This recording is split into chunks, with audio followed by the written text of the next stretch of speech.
Hello friends, চলে এসেছি তোমাদের মাঝে আজ কি অনুপাত সমানুপাতের যে ক্লাস তোমাদের কন্টিনিউ চলছিল তার একটি মোস্ট গুরুত্বপূর্ণ টপিক কি মুদ্রা বা কয়েন সংক্রান্ত প্রশ্ন। আজ তোমাদের দেখাবো যে এক্সাম হলে বসে না যে এই টাইপের প্রশ্ন কিভাবে তোমরা তাড়াতাড়ি কয়েক সেকেন্ডের মধ্যে সলভ করতে পারো, তার শর্ট টেকনিক এবং পুরো প্রপার বেসিক থেকে শুরু করবো আজ তোমাদের, যাতে করে তোমাদের ফিউচারে কখনো এই টাইপের ক্লাস আর দেখার কোনো প্রয়োজন না হয়। কারণ আজ এতটা সোজাভাবে বুঝিয়ে দেবো না যাতে করে তোমাদের মাথায় এমনভাবে সেভ হয়ে যাবে না যাতে করে তোমরা ভুল করার ইচ্ছা করলেও কিন্তু ভুলতে পারবে না। তা চলো এবার আর কথা না বাড়িয়ে ক্লাস শুরু করা যাক। চলো এবার আমরা প্রথম প্রশ্ন দেখে নেব যে কি বলেছে আমাদের প্রশ্নে।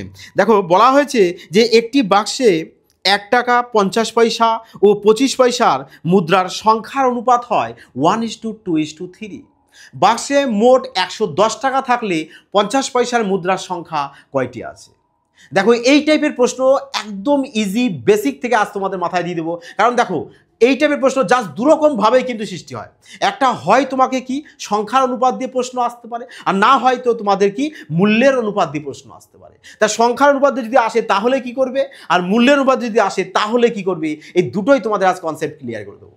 দেখো তাহলে আমাদের কি বলেছে, এখানে 1 টাকা বলেছে, তাহলে আমরা 1 টাকায় লিখছি। তারপরে বলেছে 50 পয়সা, 50 পয়সাকে পি দিয়ে দিলাম। তারপরে বলেছে 25 পয়সা, তাহলে এটাও পি দিয়ে দিই 25 পয়সা।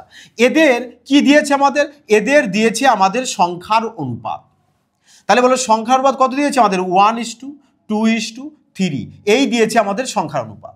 তাহলে সংখ্যার অনুপাত দিয়ে দিলে তোমরা কি করবে, এর সংখ্যার অনুপাত দিয়ে দিলে তোমরা এর মূল্যের অনুপাতটা বের করে নেবে। বোঝাতে পারলাম? যদি সংখ্যার অনুপাত দেয় মূল্যের অনুপাত বের করবে, আর মূল্যের অনুপাত দেয় তাহলে সংখ্যার অনুপাত বের করবে। ব্যাস এইটুকু কাজ তোমাদের করতে হবে। তাহলে এবার বলো তোমাদের 1 টাকার সংখ্যা কটা আছে আমাদের, 1 টাকার সংখ্যা যদি একটাই থাকে তাহলে বলো মূল্য কত হবে, আমাদের 1 টাকাই হবে। তাহলে এখানে 1 লিখে দাও। 50 পয়সার সংখ্যা কটা আছে, দুটো। তাহলে বলো দুটো 50 পয়সা মিলে ক টাকা হয় আমাদের, 1 টাকায় হয়। তাহলে চলো এখানে 1 লিখে দাও। 25 পয়সার সংখ্যা কটা আছে, 3টে। আর 25 পয়সার সংখ্যা যদি 3টে থাকে তাহলে ওকে টাকায় কনভার্ট করলে চলে আসতে কত আমাদের 0.75 টাকা। ক্লিয়ার হয়েছে এবার? তাহলে এবার বলো টোটাল টাকা আমাদের এখানে কত রয়েছে। টোটাল টাকা এখানে রয়েছে কত, 1 2, এখানে হচ্ছে 2.75 মানে 2 টাকা 75 পয়সা টোটাল টাকা। বলছে এই টোটাল টাকা মানেই হচ্ছে আমাদের কত টাকা, এই টোটাল টাকা মানেই হলো আমাদের বাস্কে রয়েছে কত, 110 টাকা। তার মানে এই টাকা সমান সমান এই টাকা। তাহলে 1 সমান সমান কত চলে আসবে, আমরা কি করব 110, তার নিচে চলে আসবে আমাদের 2.75। এবার পয়েন্ট যদি তুলে দাও তাহলে উপরে চলে আসছে আমাদের কত, 100। এবার 11 দিয়ে কাটো, 11 25 হয় 275, 11 10 হয় 110, 25 দিয়ে 100 কাটো, 4 25 100। এই নাও 1 সমান সমান চলে এসছে আমাদের 4 10 40। তাহলে বলো 1-এর মান যদি 40 হয়, চেয়েছে কি 25 পয়সা 50 পয়সার সংখ্যা চেয়েছে না আমাদের। 50 পয়সার সংখ্যা তাহলে কত আছে বলো আমাদের এখানে, 50 পয়সার সংখ্যা রেশিওতে রয়েছে কত, 2। তাহলে বলো 1-এর মান যদি 40 হয় তাহলে 2-এর মান কত হবে আমাদের, 40 গুণ 2 করবো আমরা, তাহলে কত চলে আসবে আমাদের 80। তাহলে বলো 50 পয়সার সংখ্যা কটি আছে আমাদের, 80টা আছে। তা যদি তোমাদের প্রশ্ন দিত যে 25 পয়সার সংখ্যা কটি আছে, তাহলে কি করতে তোমরা, এই 3-এর সাথে 40 গুণ করে দিতাম, তাহলে চলে আসতো কত আমাদের 120টি। তাহলে 25 পয়সার সংখ্যা কটি আছে, 120টি আছে। ক্লিয়ার হয়েছে? পুরো পুরো প্রপার কনসেপ্ট আজ বলেছি না, ক্লিয়ার করে দেবো যাতে করে এই টাইপের অঙ্ক তোমাদের লাইফ টাইম আর না বাঁধে। তা চলো এবার পরবর্তী প্রশ্নে যাওয়া যায়। এই প্রশ্নটি দেখো কি বলেছে, যে একটি বাক্সে 1 টাকা 50 পয়সা ও 25 পয়সার মুদ্রার সংখ্যার অনুপাত হয় 2:3:4। তা বাক্সে মোট 180 টাকা থাকলে 25 পয়সার মুদ্রার সংখ্যা কটি আছে? দেখো তো তাহলে কিভাবে করবে আমাদের, বলেছে কি 1 টাকা, তারপরে 50 পয়সা, তারপরে 25 পয়সা, তাই না? এদের কি দিয়েছে আমাদের, সংখ্যার অনুপাত দিয়ে দিয়েছে। তাহলে সংখ্যার অনুপাত কত দিয়েছে আমাদের, সংখ্যার অনুপাত দিয়েছে 2:3:4, তাই না? তাহলে বলো এবার সংখ্যার অনুপাত দিয়ে দিয়ে যদি দেয় তাহলে আমরা কার অনুপাত বের করব, আমরা মূল্যের অনুপাত বের করে নেব।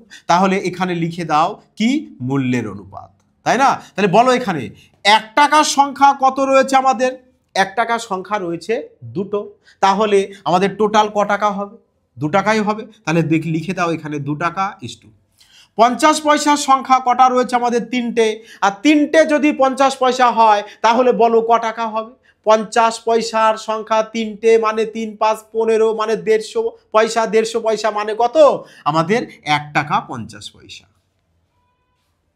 বোঝাতে পারলাম? তাহলে এবার ইস্টু দাও, বলো 25 পয়সার সংখ্যা রয়েছে কটা, 25 পয়সার সংখ্যা রয়েছে 4টে, তাহলে 4 25 100 পয়সা, আর 100 পয়সাকে টাকায় কনভার্ট করলে আমাদের 100 দিয়ে ভাগ করতে হবে, তার মানে 1 টাকা পেয়ে যাব। বোঝাচ্ছে ওরা ক্লিয়ার? তাহলে বলো এবার টোটাল টাকা আমাদের এখানে কত হয়েছে, কত হয়েছে আমাদের দেখো 2 টাকা, এখানে 1 টাকা, 3 টাকা, 50 3.5 টাকা, 3.5 টাকা, 1 টাকা, 4.5 টাকা। তাহলে এই না টোটাল 4.5 টাকা, মানে তোমাদের টোটাল টাকা কত দিয়ে দিয়েছে বাসকে, টোটাল টাকা দিয়েছে আমাদের 180 টাকা। তাহলে বলো এবারে 1 সমান সমান কত চলে এসছে আমাদের 180 বাই 4.50। তাহলে এবার পয়েন্ট যদি তুলে দাও তাহলে ওপরে চলে আসবে কত আমাদের 100, তাহলে 0 0 কাটো, 45 ইন্টু 4 হয় আমাদের 180, তাহলে 4 10 চলে এসছে কত আমাদের 40, তাহলে 1 সমান সমান পেয়ে গেছি আমরা 40। তাহলে বলো এবার 1-এর মান যদি 40 পাই, চেয়েছে কি প্রশ্নে আমাদের যে 25 পয়সার সংখ্যা কয়টি রয়েছে, তাহলে বলো 25 পয়সার সংখ্যা রেশিওতে কত রয়েছে আমাদের 4, তাহলে 1-এর মান 40 হলে 4-এর মান কত হবে, 4-এর সাথে আমরা কি করব 40 গুণ করে দেব, তার মানে 160টি চলে আসবে কি 25 পয়সার সংখ্যা। যদি বলতো যে 50 পয়সার সংখ্যা কটি রয়েছে, তাহলে কি করতে, 50 পয়সার সংখ্যা রয়েছে কত আমাদের 3টি রয়েছে রেশিওতে, তাহলে 1-এর মান যদি 40 হয় তাহলে 3-এর মান কত হবে, তাহলে আমরা কি করব 3-এর সাথে 40 গুণ করে দেবো, তাহলে কত চলবে 3 40-এ চলে আসে কত আমাদের 120। আচ্ছা যদি বলতো 1 টাকার সংখ্যা কটি রয়েছে, তাহলে বলো 1 টাকার সংখ্যা কত রয়েছে আমাদের রেশিওতে 2, তাহলে 1-এর মান যদি 40 হয় 2-এর মান চলে আসবে কত 80। তাহলে এবার দেখো তো কত চলে আসছে আমাদের টোটাল সংখ্যা, তাহলে আমরা যাই দিক আমরা বের করতে পারবো 1 টাকার সংখ্যা কটি রয়েছে, কি 50 পয়সার সংখ্যা কটি রয়েছে, 25 পয়সার সংখ্যা কটি রয়েছে। এবার বলো আর কোনো প্রবলেম কি তোমাদের আসতে পারে, তোমরা এবার এই টাইপের প্রশ্ন দিলে অনায়াসে সলভ করতে পারবে কিনা কমেন্টে জানাও যে তোমাদের এবার কেমন লাগছে এই ক্লাসটি, তুফানি আসছে কিনা, পুরো কনসেপ্ট ক্লিয়ার। তা চলো এবার পরবর্তী প্রশ্নে যাওয়া যায়। চলো এবার দেখো এই প্রশ্নটি কি বলেছে যে একটি বাক্সে 1 টাকা 50 পয়সা 25 পয়সার মুদ্রার মূল্যের অনুপাত হয় 13:11:7। বাক্সে মোট 378টি মুদ্রা আছে, তাহলে 50 পয়সার মুদ্রার সংখ্যা কয়টি আছে। দেখো এবার কি দিয়েছে আমাদের 1 টাকা দিয়েছে, তাই না, 50 পয়সা দিয়েছে আর 25 পয়সা দিয়েছে, কিন্তু এবার কিন্তু তোমাদের দেখো সংখ্যার অনুপাত দেয়নি, দিয়েছে কিসের অনুপাত আমাদের মূল্যের অনুপাত দিয়ে দিয়েছে, তাই না। বলো এবার দিয়েছে আমাদের মূল্যের অনুপাত, কত দিয়েছে মূল্যের অনুপাত আমাদের যে 13:11:7, ব্যাস এই দিয়েছে। তাহলে তোমাদের কি বলা হয়েছে, যদি আমাদের মূল্যের অনুপাত দিয়ে দেয় তাহলে আমরা কিসের অনুপাত বের করে নেব, তখন আমরা সংখ্যার অনুপাত বের করে নেব। ক্লিয়ার হয়েছে? এবার মূল্যের অনুপাত দিলে সংখ্যার অনুপাত বের করব, আর সংখ্যার অনুপাত দিলে মূল্যের অনুপাত বের করব, ব্যাস সাধারণ একদম দুটো কথা। তাহলে চলো এবার সংখ্যার অনুপাত বের করবো। দেখো কিভাবে বের করতে হয় ভালো করে দেখে নাও। আমাদের এখানে টাকা কত রয়েছে, মূল্য মানে টাকা, তার মানে ধরো আমাদের এখানে 13 টাকা রয়েছে।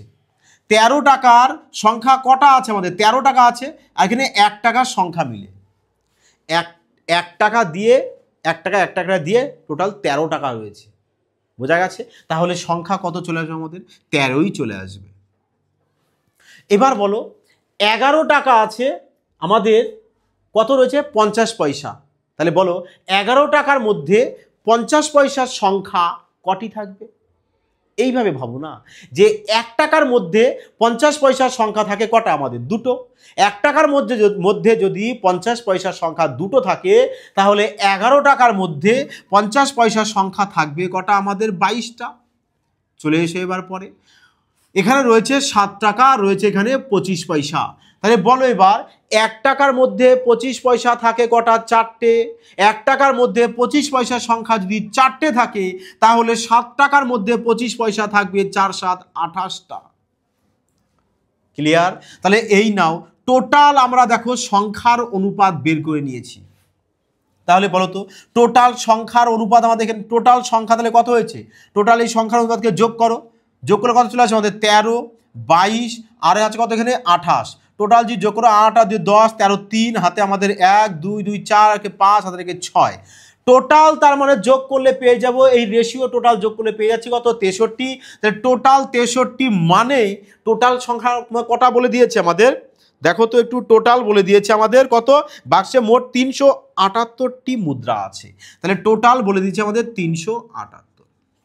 তাহলে 1 সমান সমান কত চলে আসবে, তাহলে এই নাও 63 গুণ 6 করলে চলে আসে আমাদের 378, তার মানে 1 সমান সমান পেয়ে যাব আমরা 6, আর 1-এর মান যদি 6 পেয়ে যাই, চেয়েছে কি আমাদের 50 পয়সার মুদ্রার সংখ্যা কটি আছে, তাহলে বলো 1-এর মান যদি আমাদের 6 হয়, 50 পয়সার মুদ্রার সংখ্যা রয়েছে 22, তাহলে 1-এর মান 6 হলে 22-এর মান কত হবে, 22 × 6 চলে আসবে আমাদের 132, তার মানে 50 পয়সার সংখ্যা রয়েছে আমাদের 132টি। তা যদি বলতো এবার আমাদের যে 25 পয়সার মুদ্রার সংখ্যা কটি আছে, তাহলে কি করতে, তাহলে 25 পয়সার মুদ্রার সংখ্যা রয়েছে কটা আমাদের 28, তাহলে আমরা কি করতাম 28-এর সাথে 6 গুণ করে দিতাম, তাহলে আমরা পেয়ে যেতাম যে 25 পয়সার মুদ্রার সংখ্যা কটি রয়েছে। ক্লিয়ার পুরো কনসেপ্ট? তা চলো এবার পরবর্তী প্রশ্নে যাওয়া যায়। এই প্রশ্নটি দেখো কি বলেছে, দেখো বলা হয়েছে যে একটি থলিতে আধুলি, সিকি ও 10 পয়সার মুদ্রার মূল্যের অনুপাত হয় 5:3:1। থলিতে মোট 480টি মুদ্রা আছে, তবে প্রত্যেক প্রকার মুদ্রার সংখ্যা কত? তাহলে চলো বলেছে কি আধুলি, সিকি, তাহলে বলো আধুলি মানে কত টাকা আমাদের, আধুলি মানে হচ্ছে আমাদের কত, আধুলি মানে হচ্ছে আমাদের 50 পয়সা, তাহলে চলো এখানে 50 পয়সা করো। আর সিকি বলেছে, সিকি বলতে আমাদের বোঝায় কত 25 পয়সা, আর ওখানে বলে দিয়েছে যে 10 পয়সা। এই পয়সার কি দিয়েছে আমাদের মূল্যের অনুপাত দিয়ে দিয়েছে না, মূল্যের অনুপাত কত দিয়েছে আমাদের, দেখো মূল্যের অনুপাত দিয়ে দিয়েছে আমাদের 5:3:1, আর মূল্যের অনুপাত দিলে আমরা কি বের করব, সংখ্যার অনুপাত বের করে নেব, তাই না? তাহলে এবার বলো যে সংখ্যার অনুপাত আমাদের কত বেরোবে, বলো তো, যে এখানে আমাদের রয়েছে কত 5 টাকা, 5 টাকা রয়েছে, বলো এখানে 50 পয়সা আছে ওপরে, তাহলে বলো 1 টাকার মধ্যে আমাদের 50 পয়সার সংখ্যা কটি থাকে, দুটো থাকে, তাহলে 5 টাকার মধ্যে 50 পয়সার সংখ্যা কতগুলো থাকবে, তার মানে কি করব আমরা 1 টাকার মধ্যে যদি দুটো থাকে, তাহলে 5-এর সাথে 2 গুণ করে দেবে, 5 2 গুণ 10 চলে আসবে আমাদের, তার মানে 5 টাকার মধ্যে 50 পয়সার সংখ্যা থাকবে কটি, 10টি। সেম চলে আসে এখানে, আছে কত আমাদের 3 টাকা, এখানে রয়েছে 25 পয়সা, তাহলে বলো 1 টাকার মধ্যে 25 পয়সার সংখ্যা কটি থাকে, 4টে, 1 টাকার মধ্যে যদি 4টে 25 পয়সা থাকে, তাহলে 3 টাকার মধ্যে কটা সংখ্যা থাকবে 25 পয়সার, তার মানে কি করব আমরা 3 4 12, তাহলে 12টি থাকবে। এবার চলে আসো এখানে, আছে কত 1 টাকা, এবার রয়েছে কি এখানে 10 পয়সা, তাই বলো এবার 1 টাকার মধ্যে 10 পয়সার সংখ্যা কটি থাকে, 1 টাকার মধ্যে 10 পয়সার সংখ্যা আমার কটা থাকবে, 10টাই থাকবে, তাহলে এখানে 10 লিখে দাও। বোঝাতে পারলাম? তাহলে এবার বলো টোটাল সংখ্যা রেশিও আমরা পেয়ে গেছি, তাহলে বলো এবার এখানে টোটাল এদেরকে যোগ করো, তাহলে 10 10 20, 20 আর 30 আর 2 32, তাহলে টোটাল আমাদের কি, টোটাল যে পয়সা রয়েছে তার সংখ্যার যোগ অনুপাতের যোগফল পেয়ে গেছি কত 32। তাহলে এবার এই 32 মানে কত বলে দিয়েছে আমাদের, 32 মানে বলে দিয়েছে আমাদের 480। 32 মানে যদি 480 হয়, তাহলে 1 সমান সমান চলে আসবে কত আমাদের 480/32, একে 16 দিয়ে কাটো, 16 2 গুণ 32 হয়, 3 16 হয় 48, 2 দিয়ে কেটে দাও 15, তাহলে এই নাও 1 সমান সমান পেয়ে গেছি কত 15। আর 1-এর মান যদি 15 হয়, তাহলে চেয়েছে কি প্রশ্নে আমাদের, দেখে নাও প্রশ্নে বলেছে যে